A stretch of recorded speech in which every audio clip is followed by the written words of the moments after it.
যি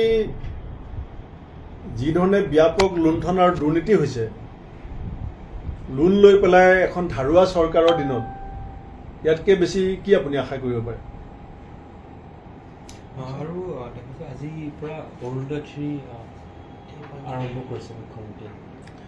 পঢ়ক, অৰুণোদয় কৰাৰ কাৰণে আমি বেয়া পোৱা নাই, কিন্তু অৰুণোদয় দি পেলাই আমাৰ ৰাজ্য নচলে। আমাৰ এতিয়া 12,600 চাকৰিৰ বিপৰীতে 32 লাখে এপ্লাই কৰিছে। সেই 32 লাখৰ 12,600 বাৰু চাকৰি পাব, বাকীখিনি কথা মুখ্যমন্ত্ৰীয়ে ভাবিছে নাই ভবা? আমি সেইখিনি কথা চিন্তা কৰি আছোঁ।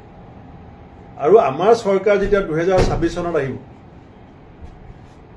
আমি অৰুণোদয় বন্ধ কৰি আমি নলক্ষ্মী আঁচনি প্ৰৱৰ্তন কৰিম। মুখ্যমন্ত্ৰীয়ে বাছি বাছি বিজেপি মেম্বাৰশ্বিপ ল'লেহে অৰুণোদয় দি আছে।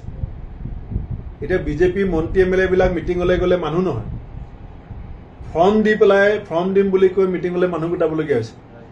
কিন্তু আমাৰ কংগ্ৰেছৰ নেতৃত্বত যেতিয়া বিৰোধী চৰকাৰ আহিব, আমাৰ যেতিয়া চৰকাৰ হ'ব, তেতিয়া আমি নলক্ষ্মী প্ৰতিটো পৰিয়ালক জাত পাত ধৰ্ম ভাষা বিশ্লেষণ নকৰাকৈ প্ৰত্যেকগৰাকী পাবলগীয়া মহিলাক আমি 3,000 টকাকৈ প্ৰতি মাহৰ 9 তাৰিখে নলক্ষ্মী দিম। এতিয়া দেৱলাল গামোচা এগৰাকী বিজেপিৰ তেওঁ যথেষ্ট নেতা বুলি কৈছো, তেওঁ ঘৰত এতিয়া পহু ৰাখিছে। এটা বিৰল প্ৰজাতি পহু, বহুদিন হ'ল বন সুৰক্ষা যিখন আইন এইখন ভংগ কৰি তেওঁ ঘৰত পহু ৰাখিছে।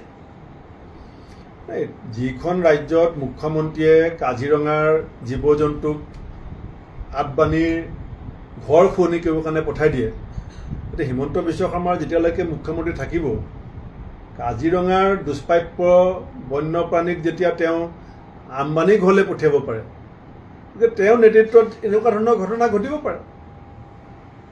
হ'ব,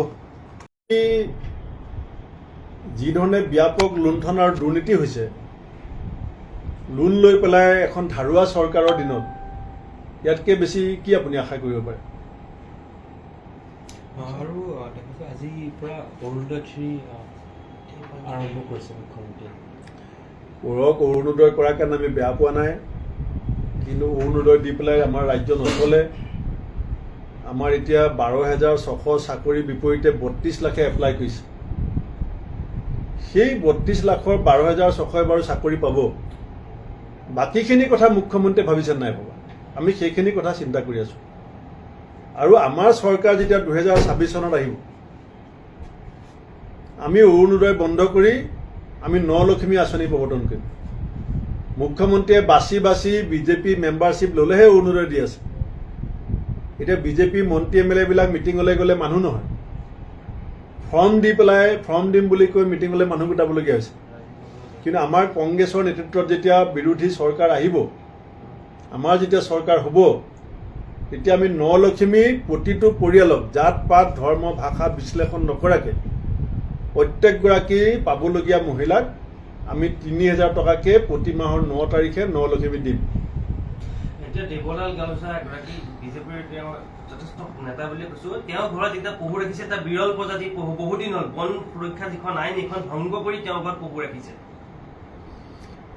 যিখন ৰাজ্যত মুখ্যমন্ত্ৰীয়ে কাজিৰঙাৰ জীৱ জন্তুক আদবানীৰ ঘৰ শুৱনি কৰিবৰ কাৰণে পঠাই দিয়ে, এতিয়া হিমন্ত বিশ্ব শৰ্মাৰ যেতিয়ালৈকে মুখ্যমন্ত্ৰী থাকিব, কাজিৰঙাৰ দুষ্প্ৰাপ্য বন্যপ্ৰাণীক যেতিয়া তেওঁ আম্বানী ঘৰলৈ পঠিয়াব পাৰে, গতিকে তেওঁৰ নেতৃত্বত এনেকুৱা ধৰণৰ ঘটনা ঘটিব পাৰে।